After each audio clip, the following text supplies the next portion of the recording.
Hello बच्चों, good evening, नमस्ते, सत श्री अकाल, अस्सलाम वालेकुम। देखिए, आज जो हम चर्चा करेंगे आज हम चर्चा करेंगे रीऑर्डरिंग पर। किस पर करेंगे? रीऑर्डरिंग पर। लेकिन इससे चर्चा करने से पहले मैं आपको अभी बता दूं, आज हम 10th क्लास का मॉडल पेपर सॉल्व करने के लिए जा रहे हैं। क्योंकि कक्षा 10 वाले जो बच्चे होते हैं वो थोड़ा कन्फ्यूजिंग में होते हैं कि पता नहीं हमारे साथ क्या होगा, कैसे हम इंग्लिश का पेपर सॉल्व करेंगे। कोई भी दिक्कत नहीं है, किसी भी तरीके की कोई भी परेशान होने की जरूरत नहीं है। आज की वीडियो आज यदि आप देख लेते हैं तो आपके बहुत अच्छे नंबर आने वाले हैं, बहुत ही अच्छे नंबर आने वाले हैं। बस हमारे चैनल पे बने रहें, वीडियो पे बने रहें, और जो हमारे चैनल पे न्यू आए हैं वो हमारे चैनल को सब्सक्राइब करें और लाइक करना ना भूलें। और अब इससे पहले हम आपको बताते हैं रीऑर्डरिंग कि रीऑर्डरिंग होती क्या है। तो देखिए, रीऑर्डरिंग होती क्या, इसको ऑर्डर बाय ऑर्डर में रखना। तो इसको करने के लिए सबसे पहले हम सब्जेक्ट लेते हैं, उसके बाद हेल्पिंग वर्ब लेते हैं, उसके बाद मेन वर्ब लेते हैं, उसके बाद ऑब्जेक्ट लेते हैं, और उसके बाद अदर वर्ड होते हैं। अब सब्जेक्ट जो होता है कर्ता होता है, हेल्पिंग वर्ब जो होती है हमारी सहायक क्रिया होती है, मेन वर्ब होती है मुख्य क्रिया first, second, third, fourth, fifth, कोई सी भी हो सकती है। और ऑब्जेक्ट को कम बोलते हैं, अदर वर्ड को हम अन्य शब्द बोलते हैं। तो देखिए, ये पहले इससे पहली वीडियो में मैंने आपको डिस्कसिंग कर दी थी कि हमारी जो वर्ब होती है वो 5 प्रकार की होती है। पिछली वीडियो आप देख लेना, वो 5 प्रकार की कैसे होती है मैंने इस पर डिस्कसिंग किया है। अब इसको हम बनाने के लिए सबसे पहले एक एग्जाम्पल ले लेते हैं। एग्जाम्पल कोई भी ले लेते हैं, कोई भी बना लेते हैं। तो जैसे कि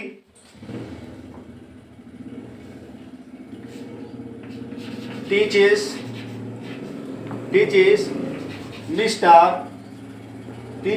मिस्टर आ जाओ, टीचर्स मिस्टर आ जाओ, इंग्लिश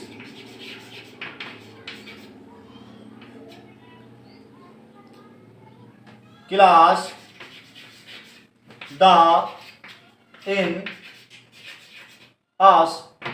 ये हमें इसकी रीऑर्डरिंग करनी है कि इसकी रीऑर्डरिंग होगी कैसे। तो देखिए, मैंने आपको बताया था सबसे पहले हम सब्जेक्ट लेंगे। तो सब्जेक्ट आपको दूर से नजर आ रहा होगा, कौन होगा? सब्जेक्ट है इसमें मिस्टर आ जाओ। तो हम सबसे पहले हम लेंगे मिस्टर आ जाओ। तो ये मिस्टर आ जाओ हमारा सब्जेक्ट है। इसके बाद हम लेंगे हेल्पिंग वर्ब। अब बेटा, हेल्पिंग वर्ब होती क्या है? हेल्पिंग वर्ब मैं आपको बता दूं, जिन्हें हिंदी में सहायक क्रिया बोलते हैं, जैसे is, are, am, was, were, do, does, did, have, had, will, shall, can, could, would, should, might, ये इत्यादि जो हमारी जो होती है ये हेल्पिंग वर्ब होती है। जहां भी ये मिल जाए समझ लेना ये हमारी हेल्पिंग वर्ब है। और हम इसको कैसे सॉल्व करेंगे? देखिए, सबसे पहले हमने सब्जेक्ट लिया। अब मैंने लिखा कि इसमें हेल्पिंग वर्ब, इसमें हेल्पिंग वर्ब तो कहीं है नहीं। जब हेल्पिंग वर्ब नहीं है तो हमें क्या लेनी है? Main verb. मेन वर्ब कौन है? टीच। अब ये वर्ब हमें स्वयं ही बता रही है कि ये सेंटेंस किस टेंस में जा रहा है। तो ये जो हमारा सेंटेंस है ये प्रेजेंट इंडेफिनिट में जा रहा है। क्यों? क्योंकि मिस्टर जब सिंगुलर है, और जब सिंगुलर होता है तो वर्ब प्रेजेंट इंडेफिनिट में अफर्मेटिव में वर्ब की फर्स्ट फॉर्म में एस प्लस करते हैं। तो ये अफर्मेटिव का सेंटेंस है। मिस्टर आ जाओ टीचर्स किसे पढ़ाते हैं? Teach us. टीच माने पढ़ाते हैं, अस माने हमें क्या पढ़ाते हैं? English. Teach us English. Mister आ जाओ हमें इंग्लिश पढ़ाते हैं। कहां पढ़ाते हैं? In the class. अब देखिए, ये हमारा सब्जेक्ट हो गया, ये हमारी वर्ब हो गई जो भी वर्ब है, और ये बाकी जो हमारा ऑब्जेक्ट हो गया जिसे दूसरी भाषा में हम बोलते हैं अदर वर्ड। अब इसके बाद और एक सेंटेंस ले लेते हैं। नेवर वर्क गोल हार्ड वेस्ट। अब हमें इससे सुटेबल लेना है, तो हमें इसमें देखना है कि हमारा इसमें सब्जेक्ट हो क्या सकता है। तो देखिए, हार्ड वर्क कठिन परिश्रम, ये हमारा सब्जेक्ट है। हार्ड वर्क कठिन परिश्रम। नेवर माने कभी नहीं, गोज माने जाता है, वेस्ट माने बेकार। जो कठिन परिश्रम होता है वो कभी बेकार नहीं जाता है। तो इस तरीके से ये हमारी रीऑर्डरिंग है, आपको अच्छे तरीके से समझ में आ गई होगी। I hope that you understand completely this topic. कोई घबराने की बात नहीं है, हम बड़े आराम से पेपर देने के लिए बोर्ड में जाएंगे। लेकिन ये एक छोटा सा ट्रिक था आपको बताने का कि ये रीऑर्डरिंग आपको कैसे करके आनी है। After that we discussing about of model paper 10th class, subject English. तो देखिए आप इसको नोट कर लें और इसको जो हो सके तो स्क्रीनशॉट ले लें और शेयर भी कर दें। और मैं अब इसको रब करने के लिए जा रहा हूं और इसके बाद आपको मैं समझाता हूं 10th क्लास का मॉडल पेपर। तो देखिए 10th क्लास का मॉडल पेपर समझाने के लिए जा रहा हूं। तो ये पेपर है, आपको समझ दिख रहा होगा बड़े अच्छे तरीके से, कोई दिक्कत नहीं है, ये पेपर बिल्कुल साफ दिखाई दे रहा होगा।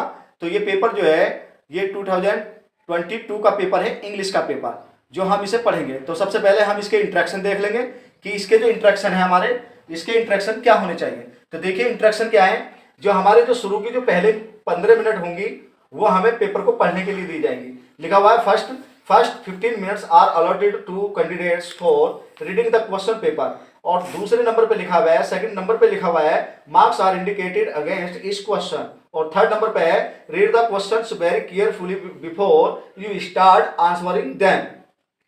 पहले आपको 15 मिनट पेपर को पढ़ने के लिए दी जाएंगी और जो भी क्वेश्चन आप करेंगे उसके आगे मार्क्स दिए हुए हैं, वो है क्वेश्चन कितने नंबर का है। तीसरे नंबर पे इसको पेपर को जो भी आप करने जा रहे हैं पहले केयरफुली पढ़िए, सावधानी पूर्वक पढ़िए, तब इसको उत्तर देने स्टार्ट कीजिए। तो हम करेंगे। तो देखिए ये जो पहला इसका जो पैसेज है, पहले हम पैसेज को पढ़ेंगे क्योंकि 10 नंबर बहुत कीमती होते हैं।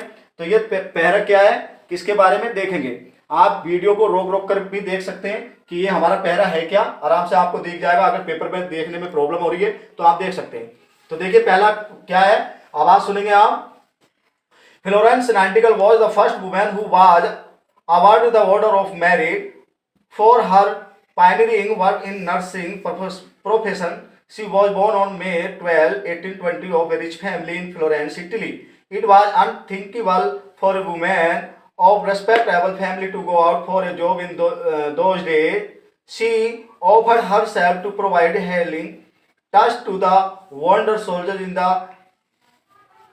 German war. She served them so well and with such great love that she became a lawyer. In the nursing profession, we remember her as embodiment of love, sacrifice, and dedication for mankind. At the overcrowded Scotch hospital, she was often found serving the wounded soldier even in the months of night, holding a lamp in her hand. Its result is that succeeding generation know her as the lady with a lamp. तो देखिए नीचे कुछ line और हैं। In true sense, she was a human being serving humanity, beings serving God, serving needy people in the society and working for the humanity is kind of worship. People who perform God deeds are always remembered. तो ये question हमारा हो चुका है। तो पहला question इसमें दिया हुआ है कि in the above passage who is the source of inspiring, source of inspiring. अभी हमने ये पढ़ा है कि in the above passage who is the source of inspiring. तो देखिए जहां भी, पहली बात मैं आपको ये बता दूं कि यदि आपको कोई भी क्वेश्चन है, क्वेश्चन का कोई भी टॉपिक आपको मिलता जुलता इससे दिखाई देता है तो आप समझ लेना कि इसका आंसर हमारा वहां से हो सकता है। तो इसका क्या है, इंस्पायरिंग होना, यानी कि दिया हुआ है ऊपर लिखे पहरे में who is the source, source माने होता है साधन होना, ऑफ इंस्पायरिंग, इंस्पायरेशन, कि इसकी जो प्रेरणा स्रोत कौन था। आप देखेंगे Florence Nightingale was the first woman who was awarded the order of merit for pioneering work in nursing professional. तो मेन सी बात है, अगर यहां आपको डिटेल में नहीं मिलता है तो बेटा इसका क्वेश्चन जो हम करेंगे, Florence Nightingale is the source of inspiration, क्योंकि उसे पता था कि सेवा करना कितना अच्छा होता है। तो इसको हम यहां से कर सकते हैं, कोई दिक्कत नहीं है, क्योंकि उसने जो घायल लोग होते थे उसने पहले से ही शुरू से ही सेवा करना सीखा। जो घायल लोग थे, जो वार हुआ था, युद्ध हुआ था, उसमें जो है नाइटिंगेल ने बहुत उनकी मदद की थी, उनकी नर्सिंग की थी, उनकी सेवा की थी। तो उसको देख करके हमें भी इंस्पायरिंग लेना चाहिए, तो हम इसको फ्लोरेंस नाइटिंगेल से कर देंगे।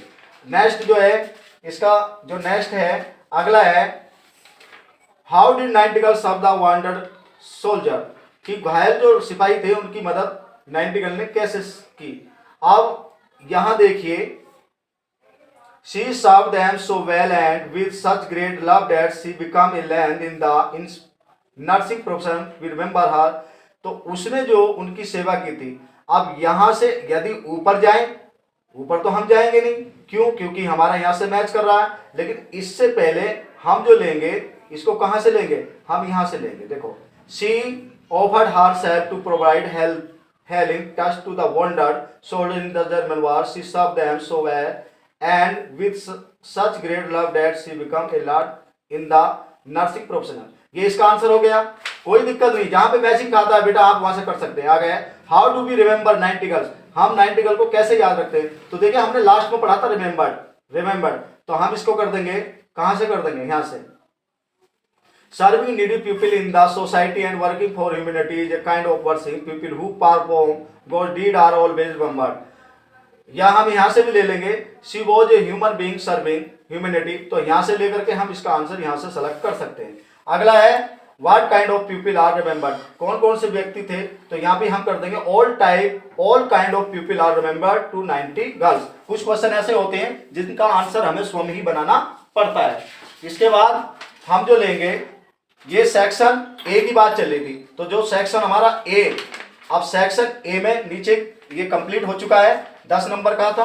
तो अब बात करते हैं बेटा सेक्शन बी की। तो देखिए सेक्शन बी में आपको क्या आएगा? सेक्शन बी में आपको एक लेटर आएगा या एक एप्लीकेशन आएगी। लेटर आएगा या एप्लीकेशन आएगी, या एक लेटर आएगा, एक एप्लीकेशन आएगी और एक एसे आएगा। तो इन तीनों में से हमें दो करने हैं। लेटर एप्लीकेशन में से तो एक लिखना, चाहे आप लेटर लिख दें चाहे एप्लीकेशन। और एसे में आप इसमें दिया हुआ है, जो दिया हुआ है उसी के टॉपिक हम नोट करेंगे। तो देखिए इसमें सेक्शन बी में जो लेटर है वो लिखा हुआ है, write a letter to friend inviting him to attend sister marriage. यानी कि अपने मित्र को अपनी बहन की शादी के लिए एक इनवाइटिंग लेटर देना कि आपको इनवाइट है। तो हम कैसे करेंगे? तो देखिए कुछ भी नहीं है, आप लेटर जैसे अपने हम घर से लिखते हैं, स्टार्टिंग करते हैं, तो ऊपर लिखेंगे डियर फ्रेंड, या अगर आप इसको ना लिख सकें तो नीचे लिखा हुआ है write an application to the principal requesting him to make a regular arrangement for evening games. अपने रेगुलर नियमित रूप से शाम का एक गेम के लिए अपने प्रधानाचार्य को एक पत्र लिखना है। तो कोई दिक्कत नहीं है, आपको अगर पत्र लिखना है, मैंने ऑफलाइन क्लासों में बच्चों को बता दिया था कि बेटा कोई भी दिक्कत नहीं होती। जब हम एप्लीकेशन लिखते हैं तो एप्लीकेशन पे आप पहले से ही लिखते आते हैं, बस थोड़ा सा टॉपिक बदलता है। क्या? अगर इवनिंग गेम्स दिया है तो इवनिंग गेम्स डाल देंगे, अगर हमारा करेक्टर सर्टिफिकेट के ऊपर दिया तो करेक्टर सर्टिफिकेट लिख देंगे, ट्रांसफर सर्टिफिकेट के ऊपर दिया तो ट्रांसफर सर्टिफिकेट लिख देंगे। बाकी जो हमारा मेथड होता है वही होता है। अभी हम इस पर थोड़ा डिस्कस थोड़ा बाद में करेंगे, इससे पहले नीचे देख लें।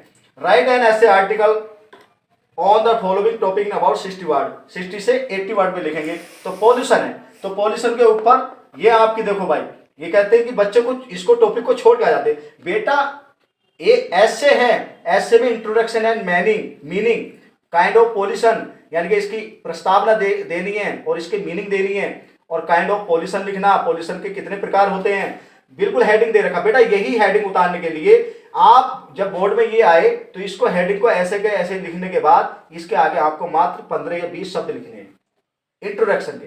काइंड ऑफ पॉल्यूशन कितने प्रकार का होता है, आप इसके आगे भी 15 या 20 शब्द लिखेंगे, कोई दिक्कत नहीं है बेटा।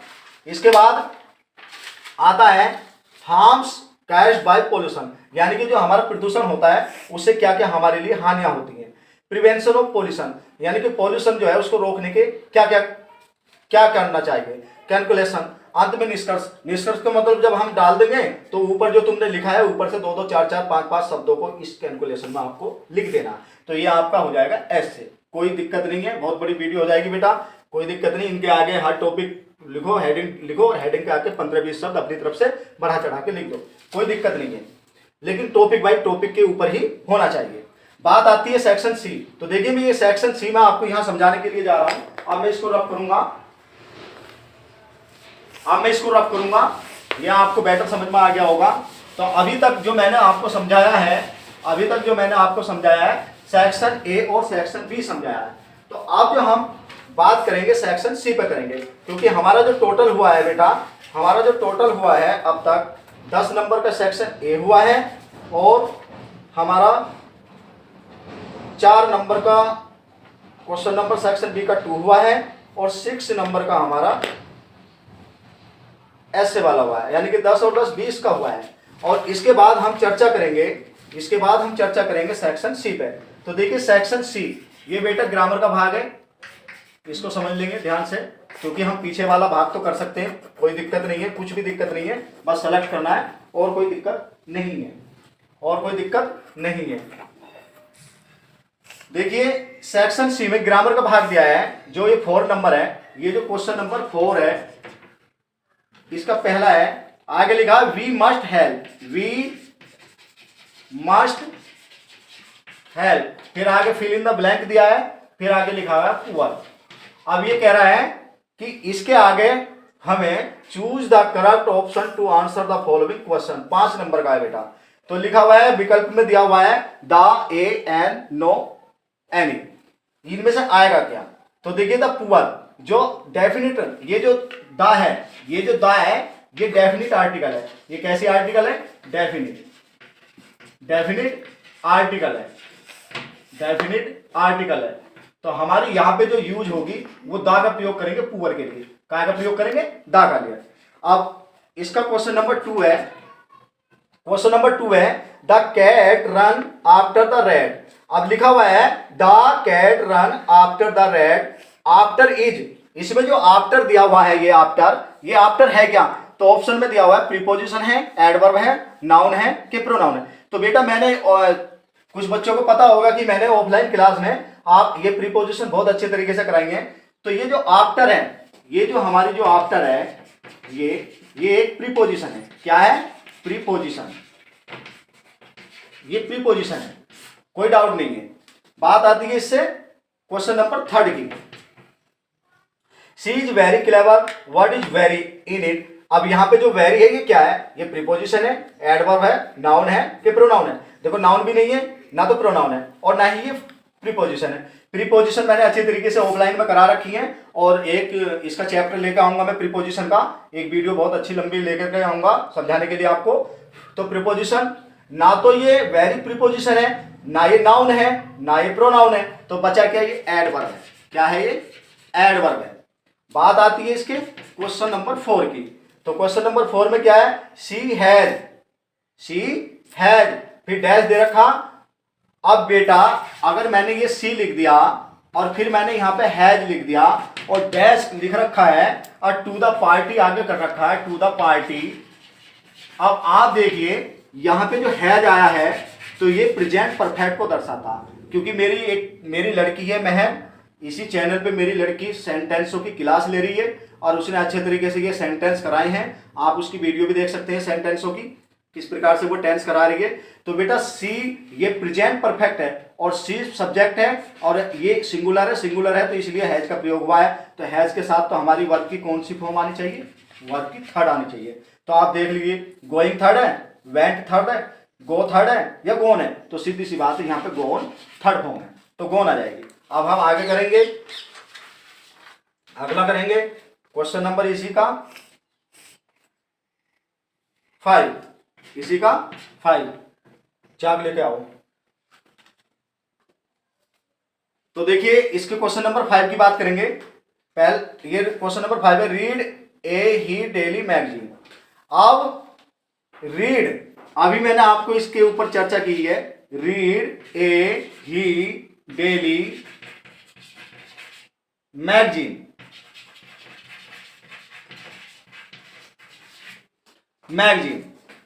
वह रोजाना मैगजीन पढ़ती है, पत्रिका पढ़ती है। तो देखिए इसको हम सुटेबल में कैसे रखेंगे। ये रियोडिंग था बेटा, इससे पहले जो वीडियो हमारी चल रही थी ये रियोडिंग है। तो कैसे करेंगे देखिए, अब हमें सबसे पहले इसमें क्या लेना है? सबसे पहले हमें लेना है इसमें सब्जेक्ट। क्या लेना है? सब्जेक्ट। तो सब्जेक्ट कौन है इसमें? अब इसमें जो रीड है ये थोड़ी मिस्टेक क्या हुआ है बेटा, इसमें एस लगेगा, रीड्स हो जाएगा। तो सबसे पहले इसमें हमें क्या लेना? सबसे पहले हमें लेना है सब्जेक्ट। सब्जेक्ट के बाद फिर लेनी है इसमें वर्ब, रीड, और रीड में एस लगा हुआ, प्रेजेंट इंडेफिनिट का वाक्य है, ये सेंटेंस है, कोई दिक्कत नहीं है। ही रीड्स, वह पढ़ती है। क्या पढ़ती है? A magazine, a magazine. और डेली माने प्रतिदिन, डेली माने प्रतिदिन, वह प्रतिदिन। अब ये जो सेंटेंस था ये रीऑर्डरिंग का दिया हुआ है, कोई दिक्कत नहीं है बेटा। अब बात इसके बाद आती है क्वेश्चन नंबर 5 की। Change the following as directed in the bracket. जो ब्रैकेट में दिया हुआ है उसको हमें चेंज करना है। तो गीता सेड टू मीनू, ध्यान से देखना क्वेश्चन है, गीता सेड टू मीनू, गीता ने मीनू से कहा, इन्वर्टेड कोमा क्लोज हो गया, क्या कहा, do you like to read, do you like to read, like to read, do you like to read this novel, this novel. और ये क्वेश्चन मार्क बंद हो गया। अब कह रहा है कि इसकी इनडायरेक्ट बनाइएगा। मैंने अच्छे तरीके से ये क्लास में ऑफलाइन पढ़ाया है, जिन बच्चों ने ये पढ़ा होगा, ऑफलाइन क्लास ली होगी, और इसके ऊपर भी एक वीडियो बनने जा रही है। कुछ समय के बाद मैं वीडियो लेकर के आऊंगा, डायरेक्ट से इनडायरेक्ट बनाना, और बिल्कुल स्पष्ट आपको सब कुछ समझ में आ जाएगा। और कुछ तो आपको अभी आ जाएगा, आधे % तो आपको अभी आ जाएगा। देखिए जहां पे भी ये क्वेश्चन मार्क लग जाए, अगर डायरेक्ट से इनडायरेक्ट बनाता है, अगर ये क्वेश्चन मार्क आता है, तो बेटा बेहिचक ये जो हमारी रिपोर्टिंग वर्ब है सेड टू, इसे आस्क्ड में चेंज करेंगे। सबसे पहले काय में करेंगे, आस्क्ड में। तो गीता आस्क्ड मीनू। और अगर ये हेल्पिंग वर्ब हमारी स्टार्टिंग में आती है, शुरू में इंट्रोगेटिव में, ये शुरू में आ जाए, तो यहां इन्वर्टेड कोमा की जगह हमें इफ लगाना। क्या लगाना, इफ। अब ये है यू। इस सेंटेंस को समझाने के लिए बेटा इसका जो सूत्र है, इसका जो है सन बटे 123 है। इस पे वीडियो लेकर आऊंगा मैं। तो एस का मतलब सब्जेक्ट होता है, ओ का मतलब ऑब्जेक्ट होता है, एन का मतलब नो चेंज होता है, नो चेंज। तो 1 का मतलब आई और बी होता है, 2 का मतलब यू होता है, 2 का मतलब यू होता है, और बाकी जितने अदर्स बच गए वो 3 में आते हैं। तो हम आई और बी को हम सब्जेक्ट से बदलते हैं रिपोर्टिंग वर्ब के, और यू जो यू है हमारा रिपोर्टेड स्पीच का, उसे रिपोर्टिंग वर्ब के ऑब्जेक्ट से चेंज करते हैं, बाकी 3% नो चेंज रहते हैं। तो देखिए जब ये तो हमारा है सब्जेक्ट, और ये रिपोर्टिंग वर्ब का सब्जेक्ट, और ये रिपोर्टिंग वर्ब का ऑब्जेक्ट, जब हम यू को मीनू से बदलेंगे, तो यहां मीनू लड़की मान लो चाहे लड़का मान लो भाई। अगर आप लड़का मानोगे तो यहां ही आ जाएगा, लड़की मीनू मानोगे तो सी आ जाएगा, क्योंकि हमें ये पता नहीं लग रहा कि ये मीनू लड़की है या लड़का है। तो मैं पहले ही बता रहा हूं, हम इसको लड़का भी मान सकते हैं और लड़की भी मान सकते हैं। तो जब यू को मीनू से बदलेंगे तो हम यहाँ पे सी करेंगे। क्या करेंगे, सी। तो ये डू आएगा, प्रेजेंट इंडेफिनिट का वाक्य है। तो प्रेजेंट इंडेफिनिट का जो वाक्य होता है वो हमारा पास्ट इंडेफिनिट बदलता। तो ये जो लाइक है फर्स्ट फॉर्म, इसकी हम बना देंगे second form. If see like to read this का कर देंगे हम डैड, दिस का क्या कर देंगे, डैड नोवेल। ये बनके तैयार हो गया। एक बार फिर बता रहा हूं, अगर डायरेक्ट से इनडायरेक्ट बनवाता है, अगर कहीं भी प्रश्नवाचक चीना जाता है, लास्ट में क्वेश्चन मार्क आ जाता है, तो सेड टू को बेटा केवल आस्क्ड में बदलना है। अगर ये हमारा सेकंड पर्सन है तो सेकंड पर्सन को हम ऑब्जेक्ट से बदलेंगे, तो यहाँ पे सी आएगा।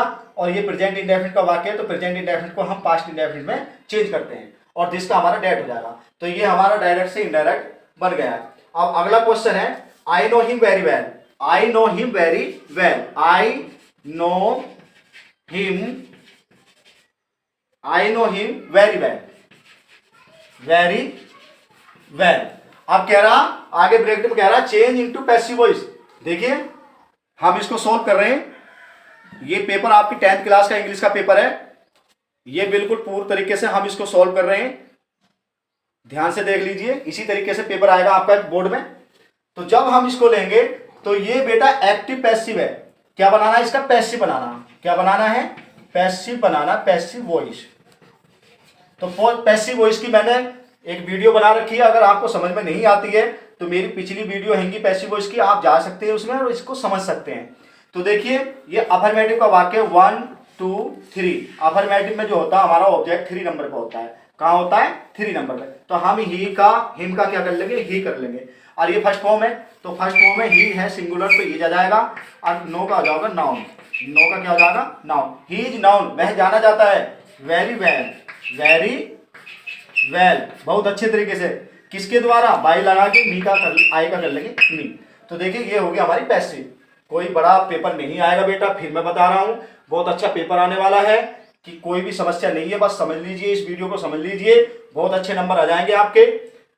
बिल्कुल भी परेशान होने की जरूरत नहीं है, इस वीडियो को देखिएगा, अगर कहीं परेशानी होती है तो नीचे कमेंट्स में जाइए, कमेंट्स कीजिएगा और मैं उसको फिर लेके आ जाऊंगा। ये नहीं है कि थोड़ा मिस्टेक कहीं इर्द गिर्द हो सकता है, लेकिन उस पर सुधार किया जा सकता है, गलती इंसान से ही होती है। तो आगे हम करेंगे, फिर इसका जो भाग करेंगे ये कंप्लीट हो चुका है, आप इसको समझ लीजिए, एक बार ध्यान से इसको नोट कर लीजिए, फिर मैं इसका आगे का भाग बताने जा रहा हूं, क्योंकि नीचे जगह नहीं है, मुझे ऊपर से ही स्टार्टिंग करनी पड़ेगी। इसको आप एक बार नोट कर लीजिएगा। आई नो डैट, मैं जानता हूं कि आप अच्छे तरीके से इसको नोट कर सकते हैं, वीडियो को रोक करके नोट कर सकते हैं। अब मैं इसको जरा रब करने के लिए जा रहा हूं, अगला पोर्शन हम करेंगे इसका।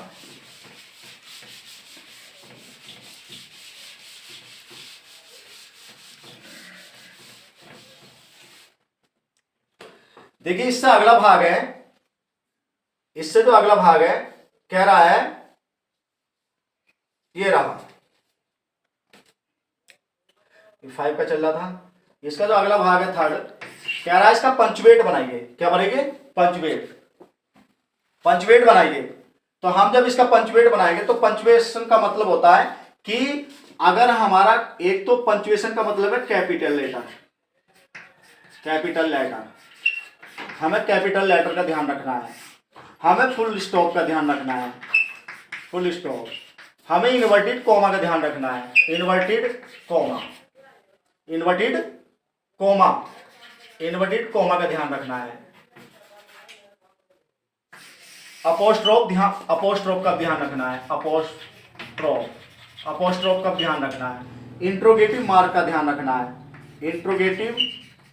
इंट्रोगेटिव मार्क का ध्यान रखना है, इंट्रोगेटिव मार्क, तब हम फुल इसको करेंगे इस तरीके से। तो देखिए इसका पंचवेट क्या है, इसका जो पंचवेट है लिखा हुआ है हाउ डज दिस मशीन।